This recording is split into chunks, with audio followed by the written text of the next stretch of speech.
Hola, bueno, buenos días, buenas tardes para todos y para todas. Vamos a empezar una nueva actividad del proyecto ECO en este programa de teleclínicas de COVID prolongado en América del Sur, que es un programa conjunto entre ECO, Universidad de la República de Uruguay, y el Instituto Nacional de Infectología de la Fundación Osvaldo Cruz de Brasil. Les damos la bienvenida.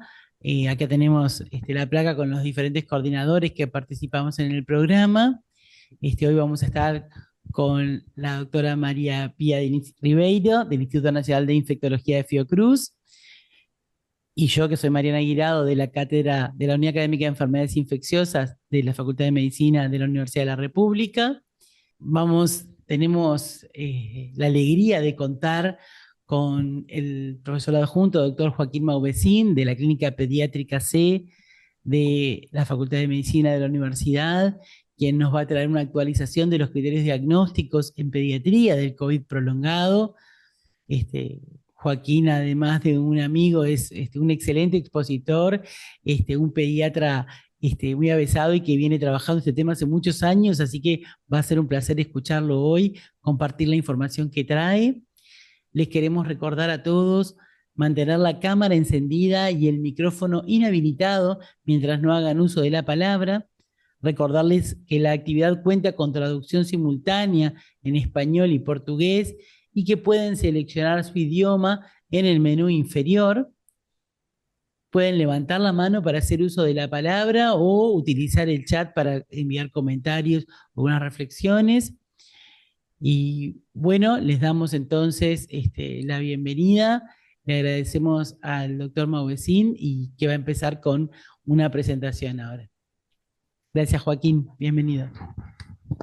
Gracias Mariana y gracias la invitación a todos los coordinadores de este proyecto tan importante y que es la segunda vez que nos convocan para hablar de este tema que no solo nos parece importante, sino que es un constante debate y está en constante evolución, así que una actualización también nos vino bien en lo personal porque lo habíamos dejado un poco congelado, así que me hizo hacer el ejercicio de repensar los trabajos que mostramos en la exposición anterior y creo que voy a transitar ese camino, un poco las reflexiones de cómo vemos el fenómeno hoy, ya como enfriado un poco el tema para nosotros, para los pediatras, sí que para los adultos tienen otras condiciones crónicas post-COVID que ven, que revisan y que ven en sus policlínicas y en sus consultorios.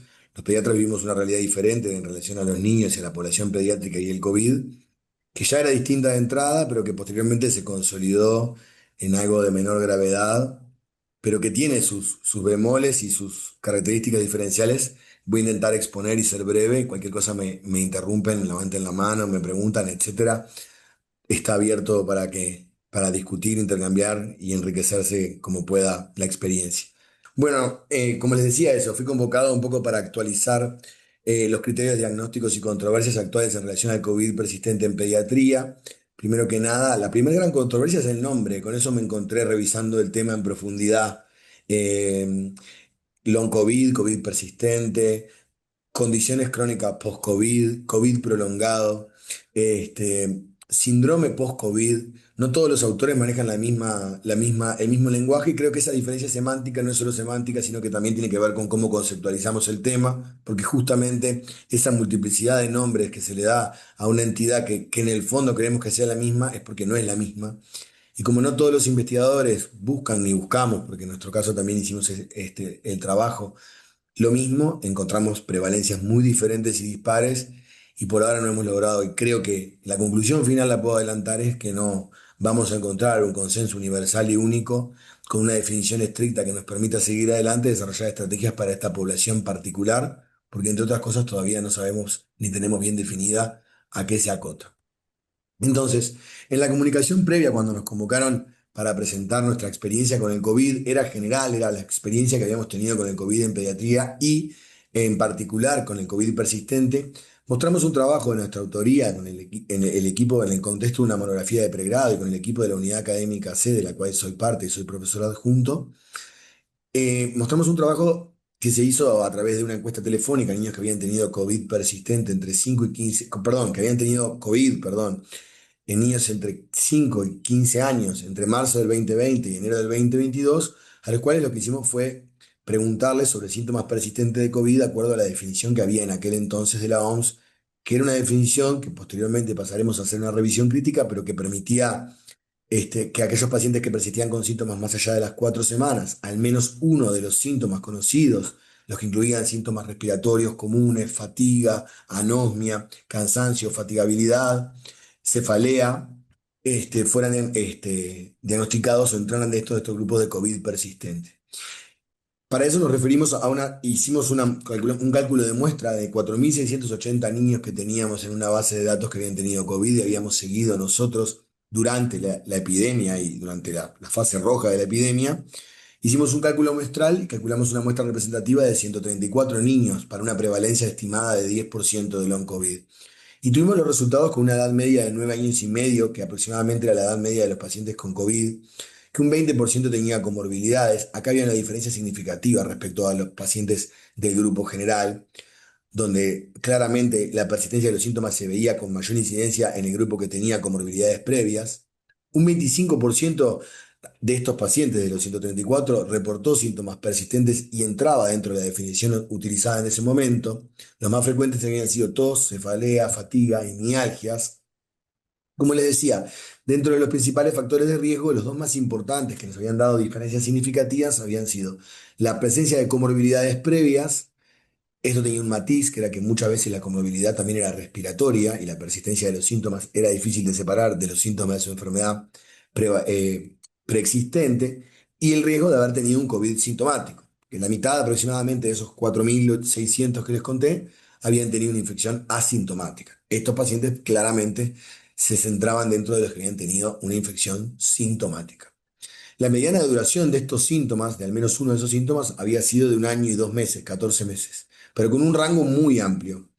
Se percibía ya de parte de los investigadores a la hora de realizar la encuesta telefónica que el sesgo de inducción, por cómo preguntábamos nosotros y por cómo estaba diseñada la encuesta, que además no estaba validada para poder aplicarse para COVID persistente, podía estar influyendo en la respuesta. Pero de todas maneras era una comunicación innovadora, la primera en nuestro medio, y nos permitió tener un pantallazo general. Uno de cada 4 pacientes sentía que algún síntoma había durado más de lo esperado para ser una infección aguda. Y dentro de ellos, los que más reportaban esta condición eran aquellos con comorbilidad y aquellos que habían tenido una infección sintomática. ¿Sí? Entonces, en aquel entonces manejábamos esta definición, que este diagrama es el diagrama que se sigue utilizando al día de hoy más o menos para interpretar la infección por COVID, o al menos el que usamos los pediatras, que tiene como la fase preenfermedad o de incubación, después el COVID agudo, entre 1 semana a 2 semanas de enfermedad respiratoria o de enfermedad gastrointestinal y respiratoria, y posteriormente hay como un periodo donde es posagudo, donde podría haber exacerbación de condiciones previas. Podría esto convertirse en una enfermedad por COVID persistente, más en lo alejado, condiciones de novo, y ahí surgían ya en el 2022 y en el 2023 asociaciones con diabetes, asociaciones con enfermedades neurológicas, asociaciones con mielitis, y después una enfermedad que manejamos mucho los pediatras y también los médicos de adultos con adultos jóvenes, creo que sobre todo varones, que fue el MIS-C o el PIMS o la sigla que se utilizara, que era el síndrome inflamatorio multisistémico, post-COVID, muchas veces solapado a lo que conocemos los pediatras como enfermedad de Kawasaki u otras vasculitis posinfecciosas, o síndrome de activación macrofágica, etcétera, que también fue un desafío para el cual también hicimos comunicaciones y también es una enfermedad que cambió con el tiempo. Como lo grande es eso, como el fenómeno lo vamos viendo diferente a medida que pasa el tiempo, creo que eso nos enriquece, nos apaga algunas alarmas, pero quizás nos enciende otras porque las infecciones por SARS-CoV-2 sigue siendo prevalente, sigue siendo endémica, tenemos permanentemente casos y algunos casos son sintomáticos y por supuesto que algunos tienen síntomas persistentes. Si veíamos la prevalencia que se estimaba por ahí por 2022, 2021, en los trabajos reportados, en las series reportadas, utilizando esta definición laxa, que además no estaba unificada sobre COVID persistente, había series que reportaban hasta un 60% de persistencia de los síntomas más allá de las 4 semanas en pediatría. O sea, había números que alarmaban mucho. Cuando hacían la regresión y cuando analizaban un poquito mejor los datos, podían bajar ese porcentaje y algunas series reportaban 20, 40%, pero la heterogeneidad era muy grande.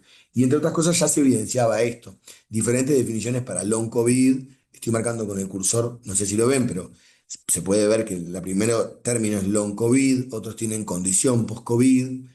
Algunos tenían 4 semanas o más, otros tenían más de 4 semanas, otros exigían 3 meses, otros entre 4 y 8 semanas. No había acuerdo posible.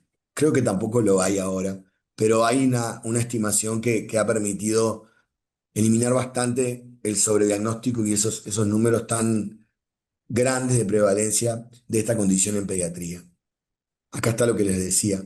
Incidencias muy elevadas, 60%, 50%, entre 15 y 38%. Diferentes series al principio de la pandemia reportaban esa prevalencia.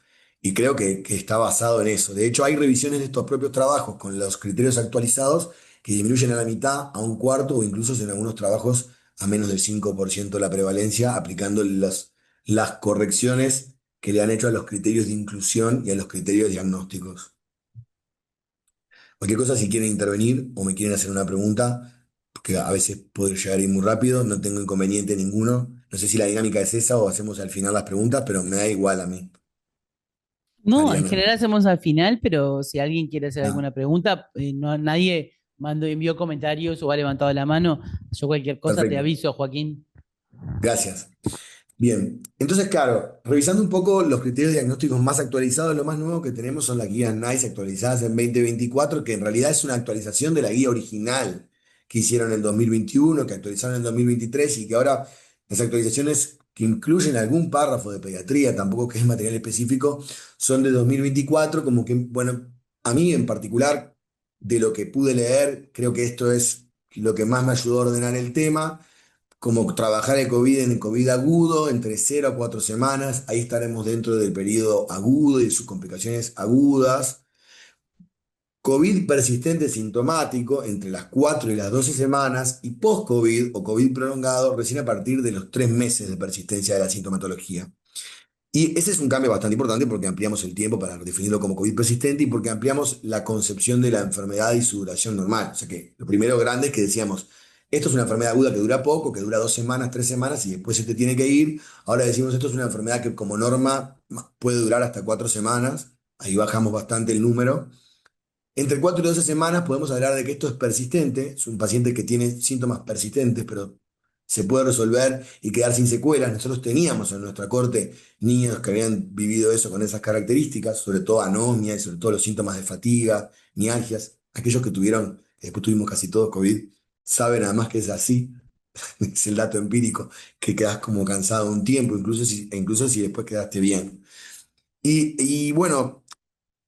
Estas guías hacen particular énfasis en que en pediatría se dificulta aún más el diagnóstico que para los criterios actualizados de adultos, porque los síntomas que en pediatría se referían como síntomas respiratorios, la fatiga, la tos, la disnea, todavía son más infrecuentes en pediatría. Entonces agregan la característica de la repercusión funcional, el impacto funcional como necesario para el criterio diagnóstico de COVID prolongado. Y bueno, eso hace un cambio bastante radical en el paradigma, ya que tienen que ser síntomas mucho más largos, más de 3 meses, al menos dos tienen que estar presentes, tiene que tener impacto funcional, tiene que tener exclusión de otras causas, y a su vez esto puede ser fluctuante, es decir, que esos síntomas pueden estar presentes desde el comienzo de la enfermedad, o pueden ser síntomas que aparecen a posterior, pero alcanzan con que estén presentes. Y este panorama de ser menos exigente con los síntomas tiene que ver con que en pediatría la sintomatología es más heterogénea, pero también exige más tiempo y exige el impacto funcional. Que en pediatría hay algunos trabajos y cortes que lo usan con índices de calidad de vida o que aplican encuestas de calidad de vida que están validadas como PETS, QI, etcétera, otras. Pero en definitiva, en el consultorio, a la hora de bajar a tierra esto, nosotros generalmente preguntamos el juego y la actividad escolar, ¿no? El sueño, el juego, la actividad escolar, el crecimiento y la alimentación.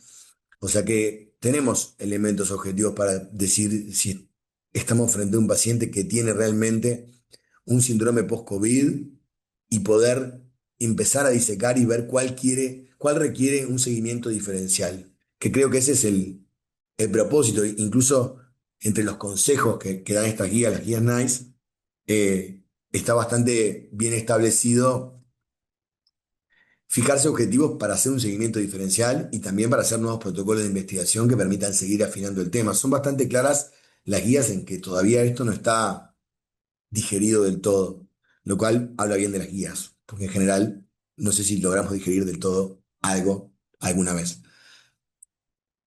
Entonces, repensando un poco el trabajo para que se vea el impacto que tiene este cambio conceptual, que muchos pediatras podíamos sospechar que estaba sobrediagnosticado, pero lo teníamos ahí a los pacientes y persistían con síntomas. El tema todavía era noticia, uno todavía prendía la televisión y tenía los casos o las muertes o el cierre escolar, recién habían vuelto a la escuela. O sea que había claramente una superposición de estresores y de factores externos a los propios de la enfermedad biológica que uno sospechaba fuertemente que estaban afectando, entre otras cosas, la salud mental, que es el principal problema que tenemos hoy en nuestro país en pediatría, me animo a decir, junto con la marginalización social y otros problemas de esa índole. Pero bueno, no teníamos datos y ni certezas. Entonces, repensando nuestro trabajo y aplicando los nuevos criterios, vimos que, bueno, si aplicáramos para síntomas de más de 12 semanas, nos quedábamos con 18 niños que podían tener este COVID prolongado, persistente. Ahí tendríamos un cumplimiento parcial. Si miráramos los niños que tenían impacto funcional, y eso que es verdad que no preguntamos acabadamente, pero sí preguntábamos sobre el impacto en la calidad de vida en la encuesta en el trabajo original, y no había ninguno con limitación. O sea, aquellos que habían persistido más allá de los tres, al principio los que habían persistido 2 semanas, 3 semanas, tenían síntomas inhabilitantes como fatiga, habían faltado a la escuela, habían tenido deserción incluso. Pero aquellos que habían persistido, sobre todo los que referían un año y medio, eran síntomas sin limitación. Por ejemplo, rinorrea un año, un año.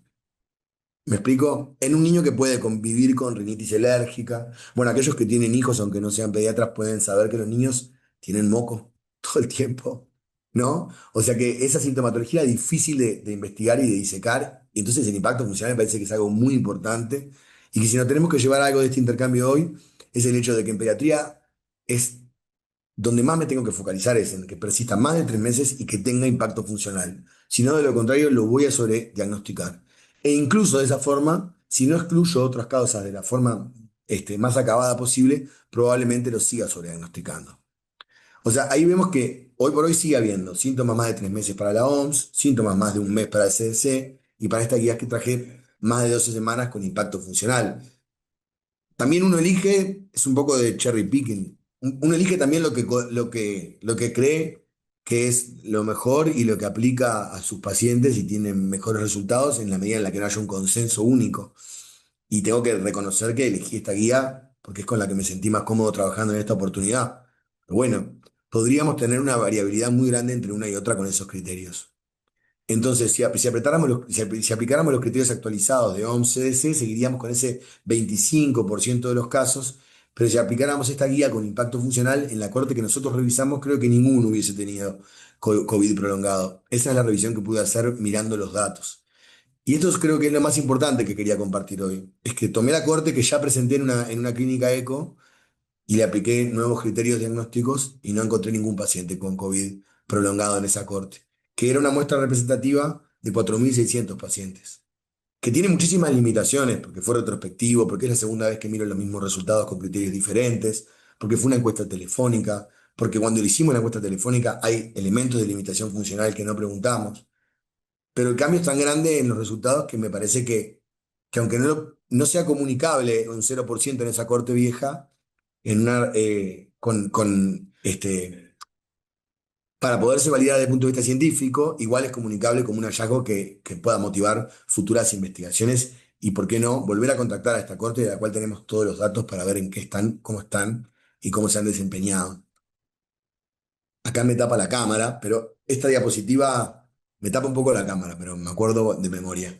En realidad solamente pretende ilustrar a su vez la heterogeneidad de síntomas que reportan como COVID persistente y que reportaban inicialmente y que aún al día de hoy, como COVID prolongado, perdón, y que aún al día de hoy no se logran poner de acuerdo ni de consenso, ni manifestarse, ni acotarse, ni agruparse entre síntomas neuropsíquicos, neurológicos, respiratorios, otorrinolaringológicos, de la esfera cardiovascular, hematológicos, dermatológicos.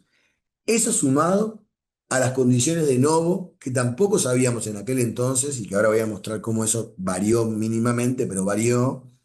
Si realmente estábamos ante un fenómeno post-COVID donde podía verse diabetes, de novo, neuritis, mielitis transversa, encefalomielitis aguda, Guillain-Barré, si podía ser el trigger de enfermedades autoinmunes. Eso no sé en los adultos qué resultados ha dado hoy, si miran el fenómeno, pero estuvo bastante sobre la mesa en aquel entonces en pediatría, y creo que no quedó descartado del todo, pero lo que sí, incluso también el impacto de las vacunas para prevenir estas condiciones, tanto la condición de persistencia, de prolongada y de las condiciones de novo, también era una incertidumbre. Y hoy tenemos un poquito más de luz sobre estos problemas, si bien no tenemos todavía la respuesta final. Porque, entre otras cosas, hemos cambiado de estrategias, hemos cambiado de definiciones, hemos cambiado hemos cambiado el foco en la pediatría. Y tanto es así que basta mirar la enorme cantidad de publicaciones. Si uno hace una búsqueda sistemática y acota el periodo del 21 y el 23, que si uno toma el periodo 23-25, donde parece ser que no nos interesó mucho menos. Aún mea culpa porque nosotros nos pasó igual, pero creo que es algo, un fenómeno que ha pasado en general, sobre todo en pediatría. Eso hace que haya como una especie de evidencia muerta que no hemos podido resucitar, valga la pena decirlo así.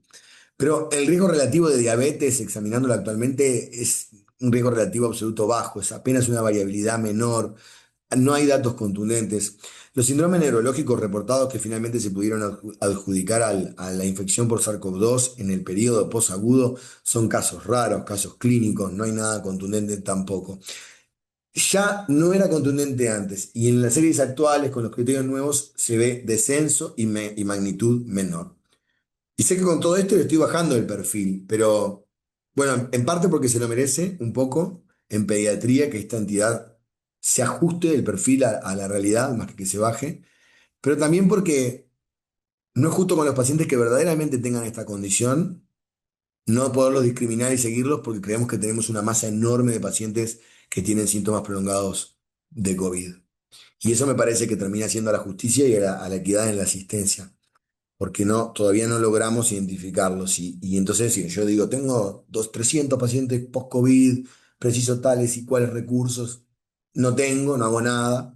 En cambio, si digo que tengo 6 o 7 pacientes, o 10 o 20, quizás pueda hacer una estrategia más acorde y destinar recursos de mejor calidad.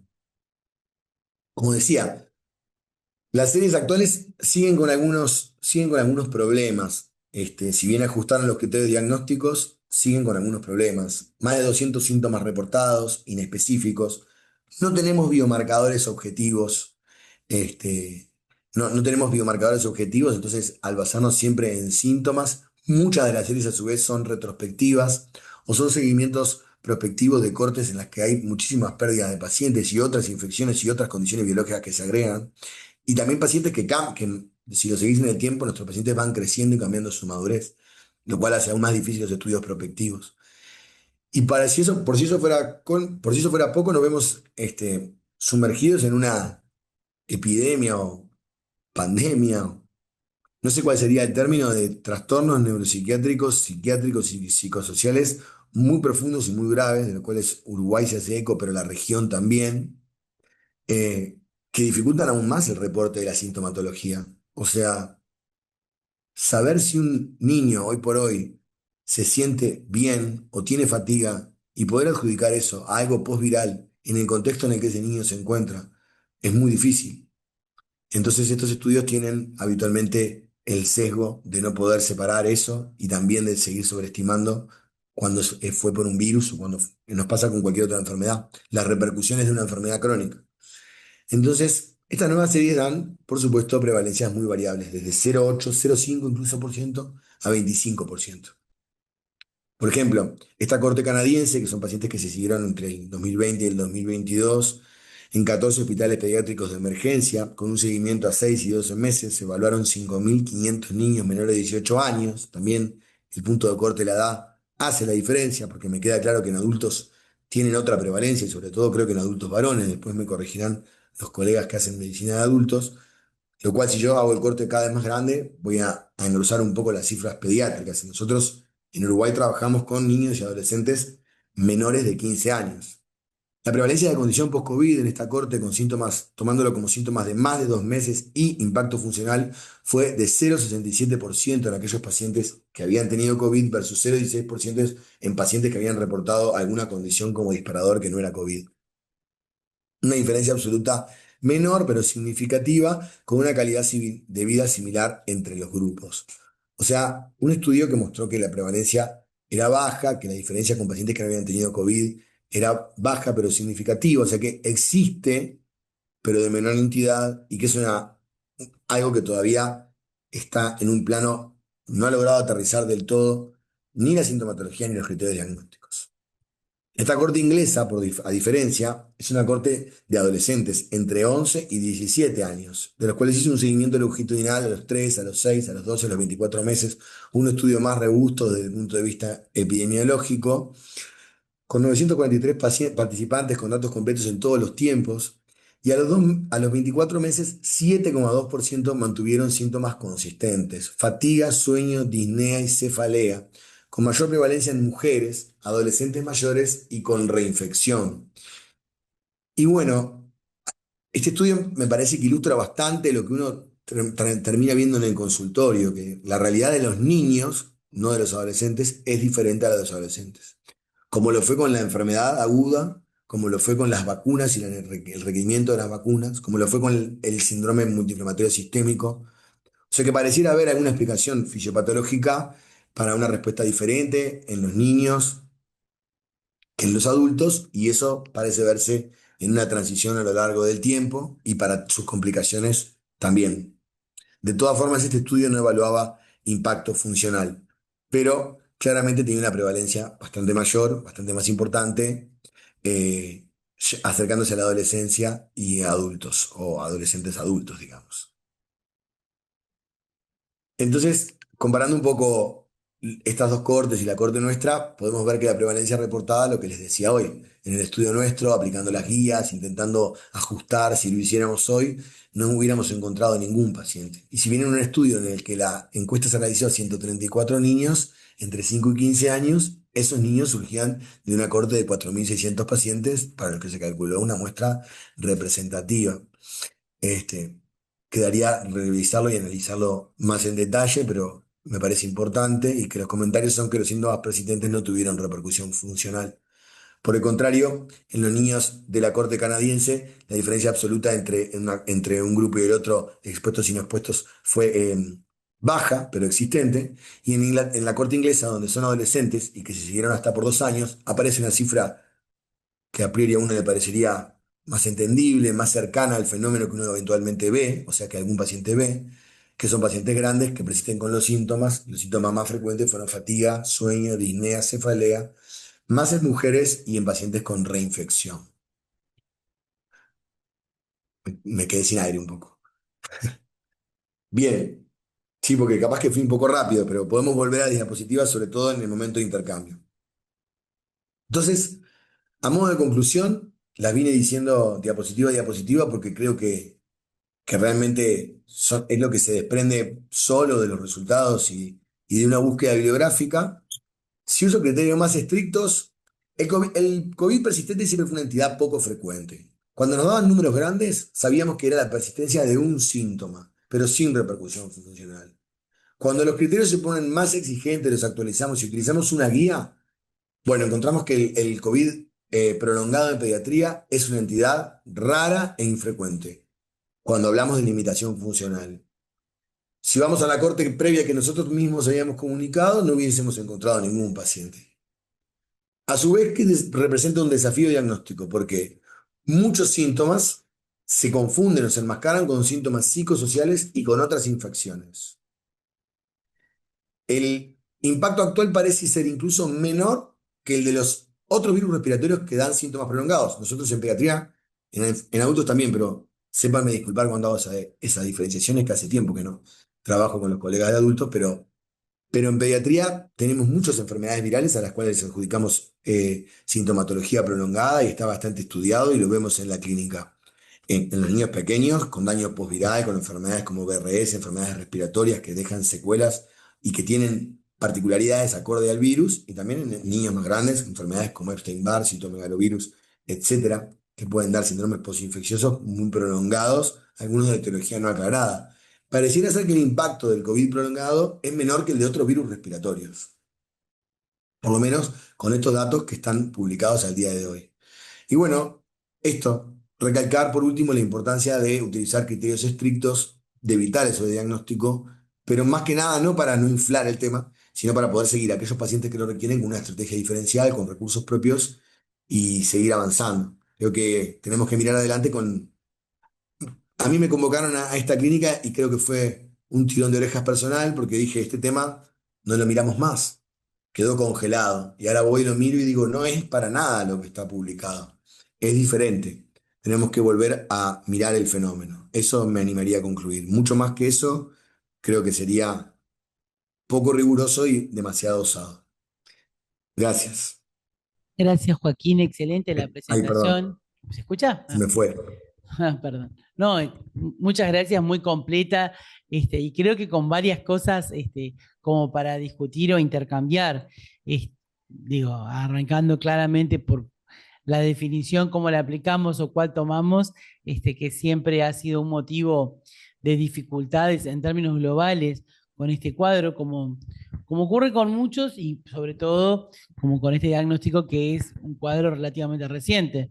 Digo, todos sabemos que los criterios diagnósticos de muchas enfermedades se van revisando con el tiempo y ajustando, más en esta situación donde de alguna manera es un cuadro clínico recientemente considerado, en el contexto de una enfermedad nueva como es la infección por COVID.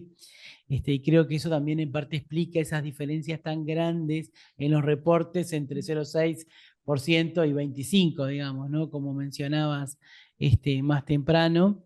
Y creo que claramente, eh, cuál utilizamos y cómo la ajustamos, o sea, cómo le efectivizamos esa aplicación de criterios puede generar variaciones, importantes. Eh, Digo esto, y bueno, y con el paso del tiempo también, porque también es cierto. No, yo pensaba mientras hablabas, viste, Joaquín sabe que yo me dedico a adultos fundamentalmente, las dificultades adicionales que tiene poder hacer una definición de un cuadro posterior a una infección como es este caso, pensando en chicos que cuando tuvieron COVID capaz que tenían 6 años y ahora tienen 11, ¿no? Entonces, bueno, claro, en realidad, cómo se mide si lo que tiene es niebla mental, o fatiga a ese niño, o es un niño más tranquilo, y simplemente en el desarrollo, digo, que creo que hay dificultades adicionales probablemente que tienen que ver con los cambios que se suceden naturalmente con el crecimiento y con el desarrollo, que probablemente hacen todavía más difícil, eso, y que no se ha, y que se ha dejado de buscar sistemáticamente. Entonces, en la comparación, el grupo con el que uno controlaría, digo, bueno, está, pero miramos poblacionalmente, comparamos con otro grupo de chicos que no tuvo COVID. Bueno, que es difícil, porque hoy, sin hacerle estudios específicos, saber que no tuvo COVID, sobre todo viendo cómo es de pausa sintomático en los niños, puede ser más complejo, digamos, de sacar esa conclusión. Y ahí creo que lo que uno puede más aseverar es, bueno, COVID sintomático o COVID, más sintomático, porque a su vez, eso mismo que señalabas de que los niños tienen muchas veces mocos o síntomas respiratorios o muchos cuadros, virales que no siempre se identifica el microorganismo, ¿no? Muchas veces se hace simplemente manejo sintomático. Entonces creo que eso, no sé, Joaquín, entiendo que es una de las dificultades importantes a la hora de Claro, definir. eso no lo mencioné, pero me parece muy importante, Mariana, que es muy importante esto que decís, porque además tampoco tenemos la cifra real de prevalencia de la infección, porque la gran mayoría de los casos fueron leves, asintomáticos, y los casos leves se manejaron sin testear. No, excepto en el momento en el que estábamos con el control de casos, el aislamiento, etcétera. Nosotros hemos dejado de testear, solo testeamos al ingreso ahora, no sé el resto. Perdóname, Mariana. No, al revés, no, porque creo que en realidad uno diría, si uno quiere ser estricto en poder comparar con un grupo que no tuvo COVID, debiera ser un grupo no vacunado y medir que no tenga anticuerpos, o ser un grupo en el que uno busca que haya anticuerpos que no están vinculados con la vacuna, y de esa manera uno va a decir, bueno, este grupo realmente no tuvo COVID. Digo, porque después tampoco comparar con series históricas de otro momento tiene otras dificultades Ah, porque los tiempos son distintos y no, no, no todos los niños son de la generación de las pantallas y entonces eso mismo que decíamos, bueno, de cuán activo es o cuán, o sea, hay muchas cosas que tienen que ver con cambios también culturales y de otra índole. Entonces, creo que los niños tienen una dificultad particular.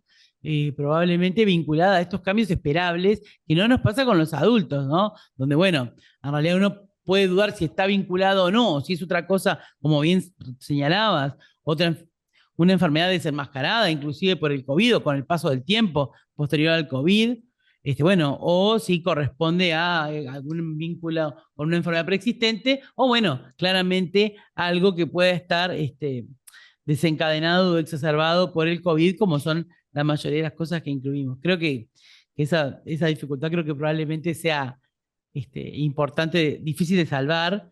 Y sé que se está investigando y está avanzando en la existencia de biomarcadores que puedan identificar con mayor precisión y probablemente eso pueda ser de más ayuda también, sobre todo si pensamos en que puede haber en algún momento una terapéutica dirigida, ¿no? Digo que sería lo que uno más le preocuparía.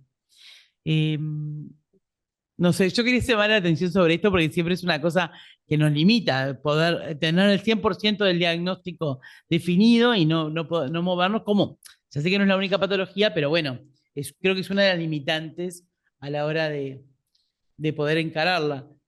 Y como casi todo en la medicina, cuando no tenemos una respuesta clara, también nos complica un poco más, que es el caso que nos pasa con el COVID prolongado. Pero vos señalabas también con la diabetes, porque fue una cosa que en un momento fue bastante marcado. Había reportes, sobre todo en niños, que con las olas de COVID, posterior a las olas de COVID, había olas de diagnóstico de diabetes 1 en niños y sí. adolescentes en muchos lados. Y bueno, y creo que también probablemente es esperable, aunque estuviesen vinculadas, que con el paso del tiempo y que la mayoría de las personas ha estado expuestas al COVID, eso bajase, digamos, en entidad, ¿no? Claro, exacto. Además, ayer revisando un poco esto de la diabetes, particularmente me había olvidado. O sea, uno se olvida lo que todos nos hemos olvidado para mí, un poco de todo lo que vivimos y de la... No sabría el término, seguro que alguien me puede iluminar, pero con la catarata de conocimientos nuevos y de no conocimientos, pero de información que intentábamos manejar e incorporar, yo de esto de la diabetes me había olvidado ahora porque revisé el tema y me acordé y ayer hice una búsqueda ayer, que no la incluí acá, pero... Más bien lo que se ve son picos de diabetes posteriores a picos de infecciones virales. Eso sí, en pediatría. Bueno, y ahí tuvimos un gran pico de infección viral. Y creo que si me apuraran a responder, respondería que se parece mucho a eso, pero tendría que estudiar más el tema. No, no está en el día a día, sin duda que no está. Bueno, este niño, ojo, tiene un riesgo aumentado de desarrollar diabetes. Este niño, bueno, pidámosle, no sé, glicemia glicosilada o riesgo metabólico a tanto tiempo de desinfección. Eso seguro que no, pero bueno, puede haber una influencia directa que yo desconozca o que todavía se esté trabajando en elaborarlo mejor. O sea, cuando estudiamos medicina, adjudicábamos la diabetes, me acuerdo, ya pasó pila desde que estudié medicina, lamentablemente, originalmente. Pero al Coxsackie, no sé, los compañeros de facultad de Uruguay se acuerdan de típica pregunta de múltiple opción.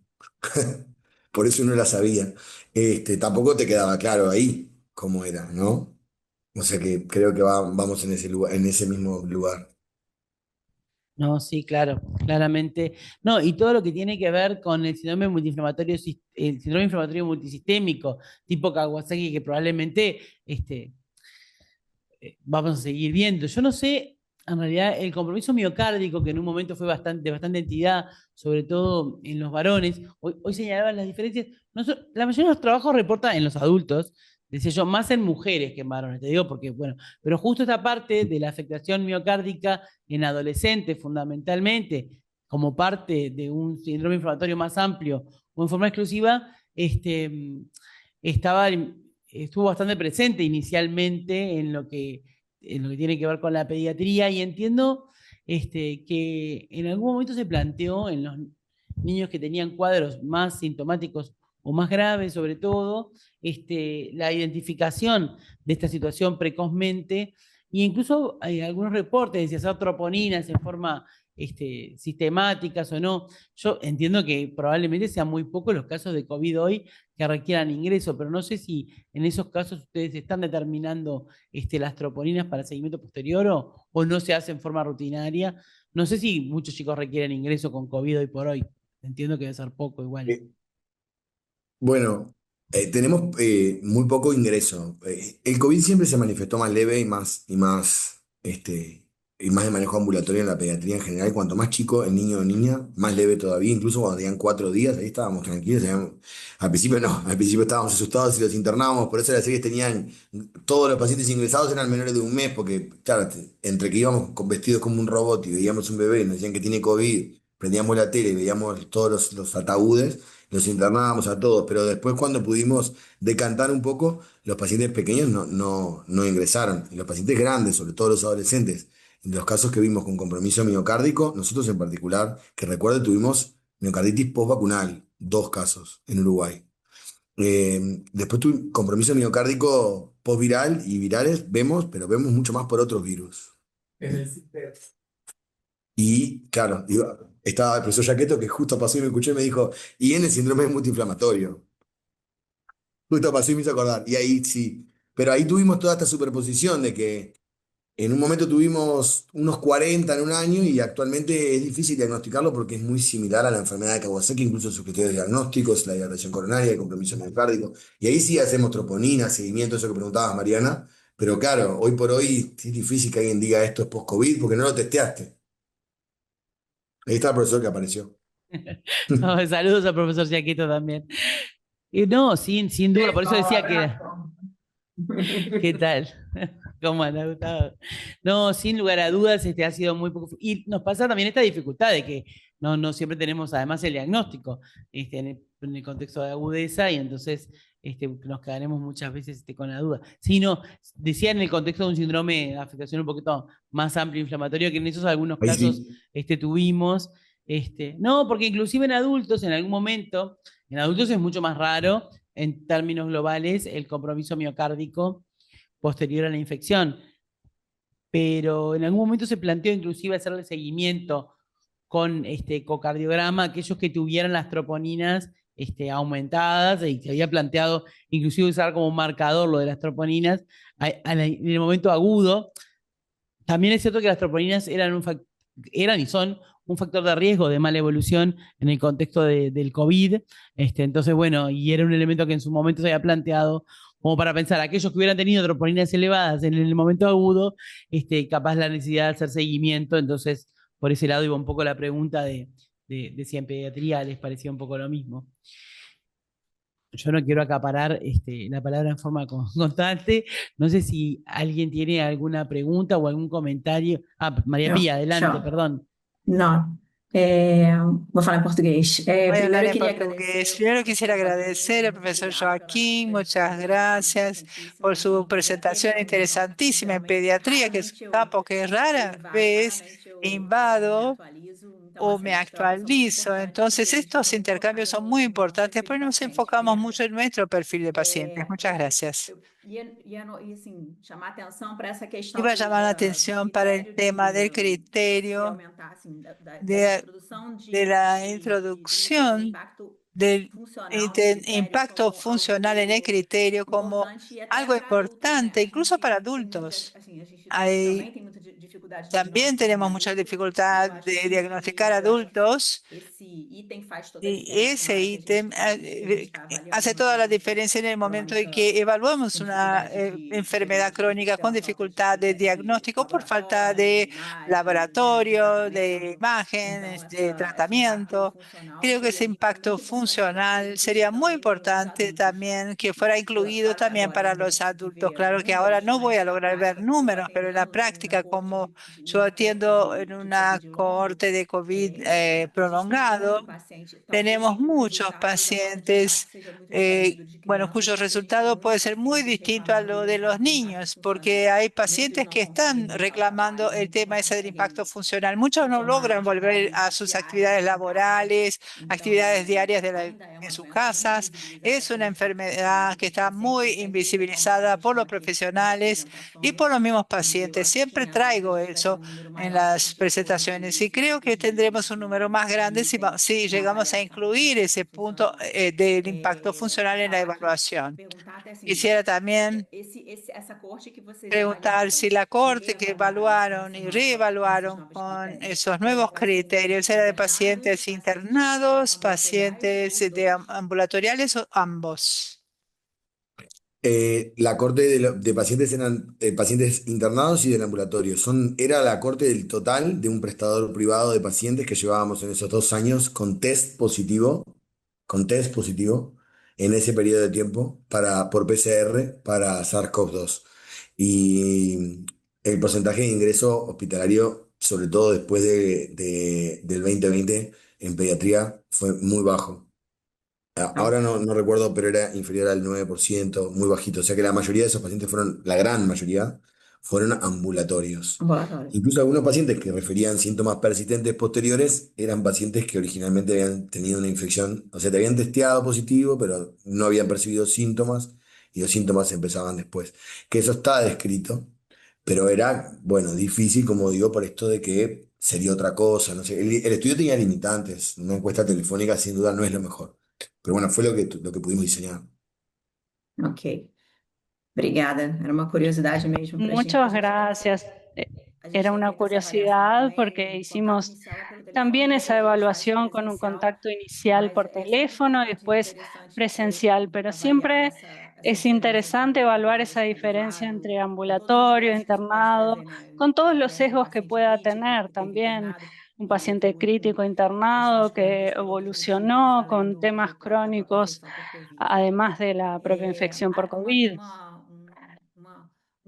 Questão que eu queria colocar aqui Algo era que que eu quería admiro plantear o es trabalho de que vocês no sentido admiro de el trabajo identificar que queixas de hicieron crianças, porque eu para acho que, identificar para mim, que sou clínica de adultos, niños, é porque sempre yo que estoy en meio que clínica de difícil de adultos, entender como o me próprio adulto já resulta tem essa difícil dificuldade entender cómo de como reportar para a gente as adultos ya queixas. tenemos Eu eh, imagino pegar la essa informação de dificultad como é que para essas plantear diversas las idades, principalmente os quejas que são y cómo antes da ustedes adolescência, consiguen antes da identificarlo en pré-adolescência, niños né, de antes de identificar la sintomas adolescencia, tão para subjetivos ou tão identificar difíceis, síntomas né, tan fadiga, o brain subjetivos, tan fog, né, a difíciles, questão das como dificuldades de concentração, la talvez seja tão mais fatiga, la brain percebido pelo fog, adulto que tem que estar la atento, dificultad de que às vezes as mudanças de concentración, comportamento da criança, los cambios de também vai mudando com a comportamiento en idade, né? Então, niños, que assim, eu acho también que va é muito cambiando con la edad. difícil, Me parabenizo parece que es vocês algo muy difícil, así que pelo trabalho, los identificar felicito por el esses sintomas, trabajo esses para sinais tão identificar difíceis que a gente já esos conhece e síntomas, tem essa esos dificuldade signos nos que adultos. conocemos que la dificultad en los E adultos. parabenizar mesmo de novo Y porque también eu identifico felicitaciones de realmente nuevo sendo porque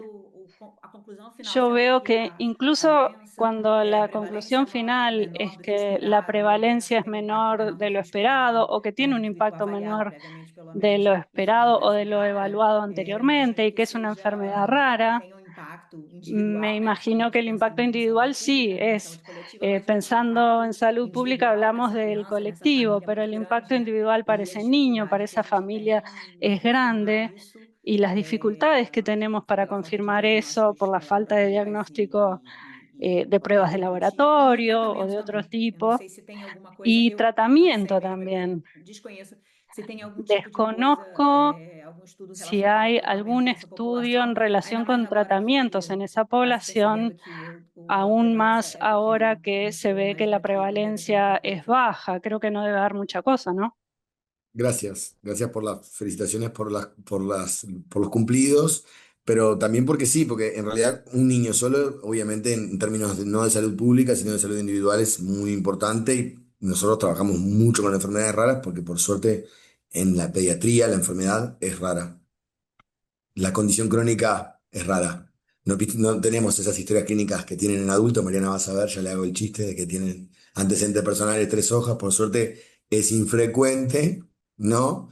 pero es menos infrecuente que hace 20 años. La condición crónica cada vez gana más terreno, la obesidad, las comorbilidades, los factores neuropsíquicos, las alteraciones del desarrollo, los trastornos que requieren el uso de psicofármacos, el de deserción escolar, más todo lo que hablaba hoy, bueno, está como embarrando.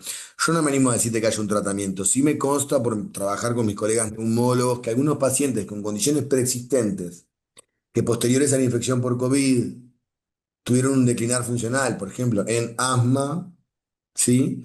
Tienen un seguimiento diferencial, pero está abocado el tratamiento y el seguimiento a la condición preexistente que se agravó, se deterioró, sobre todo después de una enfermedad por COVID grave. Creo que ahí entramos en otro capítulo. Y después tenemos esos niños que los conozco a los dos, que tuvieron miocarditis en contexto postvacunal, pero también estaba posinfeccioso, siempre quedó abierto a la duda, igual, postvacunal temporal, no en relación causal. Que esos tienen un seguimiento diferencial porque, bueno, tienen alguna restricción deportiva, seguimiento imagenológico, y porque no sabemos, porque son jóvenes todavía, qué repercusión va a tener a los 20, a los 25 o a los 30. O sea que poquitos, pero muy importantes, y bueno, el resto todavía están en un... Creo que tenemos que hincar el diente de nuevo. No sé cómo vas a traducir hincar el diente, ¿eh? Te maté. No, bueno, realmente que muchas gracias porque es verdad que los niños tienen, como bien señalaba Joaquín, cada niño y cada cuadro es importante, pero además una repercusión, cuando uno siempre piensa en afectación de calidad de vida o afectaciones a muy largo plazo, y en los años de vida afectados también suman muchos más. Así que claramente la repercusión de un cuadro que no se resuelve puede muchas veces generar una gran cantidad de años de morbilidad, independientemente de que sean menos en número.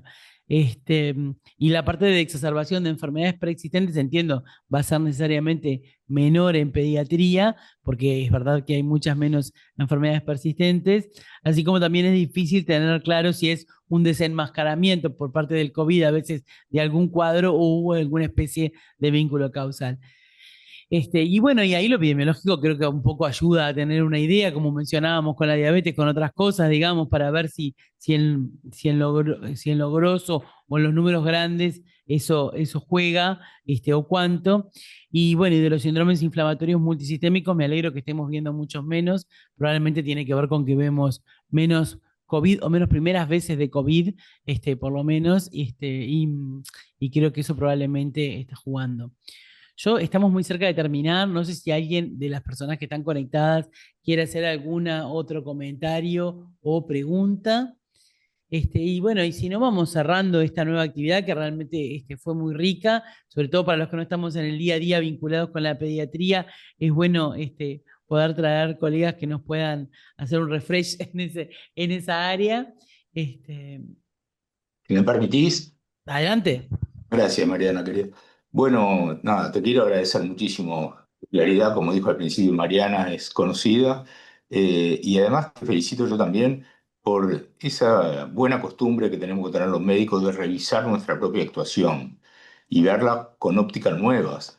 Porque lo que decíamos antes que parecía cierto, hoy puede no serlo y tú lo acabas de demostrar con mucha solvencia y profundidad y autocrítica. Así que yo te felicito, además de agradecerte que siempre estés dispuesto a participar de las actividades de ECO. Eh, no sé si yo no lo vi a Gustavo Giacchetto, el profesor, si está por ahí, le agradezco porque es un... Gustavo, Ah, bueno. Estuvo, La estuvo. técnica moderna, la técnica estuvo moderna. Bueno, saludando. después le decís, él no precisa que yo le diga, pero públicamente me gusta decirlo, agradecerle porque desde el principio ha sido un ferviente partidario y participante de ECO en varias de nuestras actividades y de muchísimos años. Y bueno, y así que estoy muy contento de la actividad de hoy y muy Me está agradecido. saludando Henry. Lo tengo acá al lado. Porque Veo estábamos puerta por puerta. no sé quién es el profesor, vos pegás un grito y él aparece. Una falta de respeto. Se han Se invertido buscaba. los roles, Henry, ¿qué vamos a hacer? Bueno, Eso es por lo menos nos vemos por acá tu y mientras, caso. mientras concretamos ese encuentro que tantas veces postergamos. Y nada, agradecerte a vos y a tu equipo, Joaquín, hizo nuevamente una tarea fantástica hoy y una gran contribución para ECO Uruguay y para también esta sociedad tan linda que tenemos ya hace 3 años con la gente de Fiocruz de Río de Janeiro. Gracias a los coordinadores, a las coordinadoras hoy, gracias a todos los que participaron y el anuncio de la próxima actividad te lo dejo a ti, Mariana. Muchas gracias. Muchas gracias. Gracias. Gracias, Gustavo. Gracias, Joaquín. Bueno, les Gracias a comentamos ustedes. entonces que nos queda una próxima actividad en septiembre para el día 29 y nos van a quedar después 2 actividades para octubre y para noviembre respectivamente y una en el mes de diciembre para dar fin a este año. Como siempre en el horario de 12 a 13 horas para Brasil y Buenos Aires y Montevideo. Así que les agradecemos nuevamente la participación y nos estamos encontrando entonces el 29 de septiembre para una nueva actividad de eco de COVID prolongado para América Latina. Muchas gracias y buenas quincenas, en realidad no semanas. Hasta luego. Gracias, hasta luego.